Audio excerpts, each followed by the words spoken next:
My name is Michael Clark, and this is a subjective reflection on leadership. I was a young Eagle Scout. It was very late. I had just finished a demonstration of Native American dance techniques for several hundred scouts. As I sat at my campfire, I saw a fireball rise above a camp right next to mine. Two young scouts had been playing with matches around a bottle of white gas. The tents had melted to the scouts. There was crying and mayhem. I immediately yelled for help and all but knocked over tents to get assistance. I then took charge of the explosive mayhem. My orders were clear and concise, followed by everyone, including the venerable adults around. I received awards for leadership and commendations from many scouters. It was on that day I realized the vision my parents had had for me. This is an example of a traditional leadership. Set tasks, direct operations, and control subordinates. This method focuses on siloed task lists with clear expected outcomes.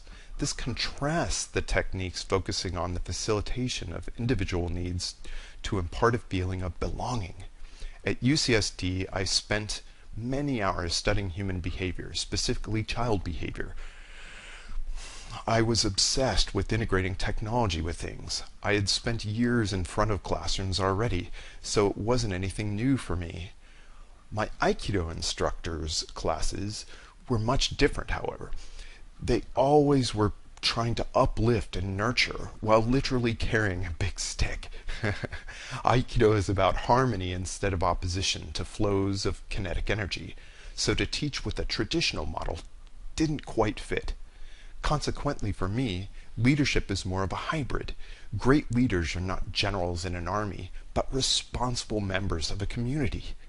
A leader provides comfort through passion for and deep knowledge of not only the tasks at hand, but the dynamic people involved. To lead requires a personal ethic and dedication to inspiring greater achievement of others. Synergy is only truly achieved through collaboration. The great man theory is one of the oldest approaches to leadership. For me, this lacks vision. One is not typically greater than two. Ongoing collaborative reflection allows for more profits, higher quality, tighter budgets, and faster production due to fewer oversights and misestimates. I've found often in big companies like Google and IGT, worker value is found through personality tests like Myers-Briggs to see if people will be a good fit for their groups, and employee reviews are very loose statements of intended work for the next year. After that year, they basically give everybody a static grade, A to F. These Pavlovian rubric types and personality tests are so 1960, literally. These are subjective categorization techniques and are one of the reasons our school systems may be failing, and they may be having so much trouble with the objective perspective and very fast pace of the youth of today. This same analogy carries directly into business.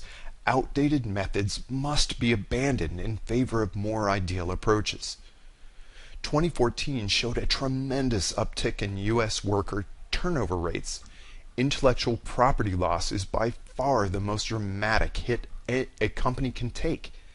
So it's become more and more obvious that the way to lead is not with a tight grip, but more with flexible and clear guidelines, collaborative planning, reasonable expectations, and a clear focus on work-life balance. With these in place, the most valuable asset a company has is more likely to stay. Pre-Y2K with my ISP Unbounded Solutions, and post-Y2K when I sold our code and moved to work at ClickPath Design, I used planned, large, 100-plus page plans written in advance. This was very hard to implement. I was always behind on engineering, and everything was just a guess. When running the 2,000 plus users for San Diego Unified School District, I was run ragged just trying to keep my own task queue down, and estimates were impossible, literally. Times have changed dramatically. I've embraced agile methodology fairly completely now for more than any other reason because it gives everyone in the group clear, reasonable expectations for a finite time frame. In my opinion, reasonable expectations are one of the most comforting things a person can be given. Combined with integrated updates, adequate training in new techniques and technology, the company provides the worker with a sense of growth and hope, creating a very inviting environment. The agile ecology of planning, collaborating, and iterating empowers workers to transform a mundane set of tasks into personal goals and motivations. This enables a feeling of being facilitated for their efforts toward not only their personal goal, but toward the development of a community around the company's idea. At all the big companies I facilitated daily stand-ups, I found a newfound respect for their efficacy. The most unexpected for me is that I ended up writing a majority of the tasks to get the groups rolling after coming on board. Sales didn't know how to write tasks. Engineering was typically reactionary waterfall and hesitant to write anything other than code. Add to that test-driven development and complete code reviews, and we end up every single time in my training people and spending a bunch of time editing and writing. I love to write, so the first order of business in all situations, a bunch of time is spent editing and writing. In all these situations, of all these groups, I wrote a group handbook. I trained hundreds at IGT to use my guidebook while matching lines of code with all other engineers. I was recently informed that they're still using pieces of my workbook company-wide now. With every group, after everything started rolling, I would typically be given a couple of months to stabilize existing hardware and software systems and write out tasks for the ecosystem of the next phase of development. Within 2 weeks of my second term at Google, I had written and estimated for complexity 75 tasks to be completed, including actually setting up the Atlassian framework to enable everyone to work in the same tool. This represented 6 months worth of time on using my velocity formulas.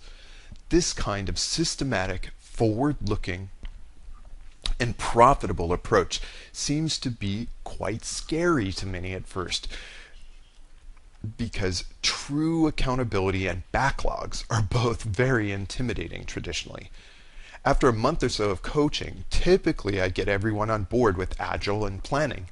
Code reviews and source control management techniques often take a bit longer before unfamiliar engineers are really smooth typically, but after a time they, like me, agree the methods are most ideal. These experiences have caused me to more clearly recognize that my strength lies in my skills to be more than just a seasoned engineer. A community requires more than specialists. Well-written tasks are essential, and only a qualified and articulate engineer can actually work directly with non-technical group members. But to assure all projections are accurate, everyone has to be involved and feel the sense of community. I'm asking companies to consider my modern leadership methods coupled with my venerable trip through the technology revolution as a very solid foundation for managerial-oriented positions. Thank you for your time and attention.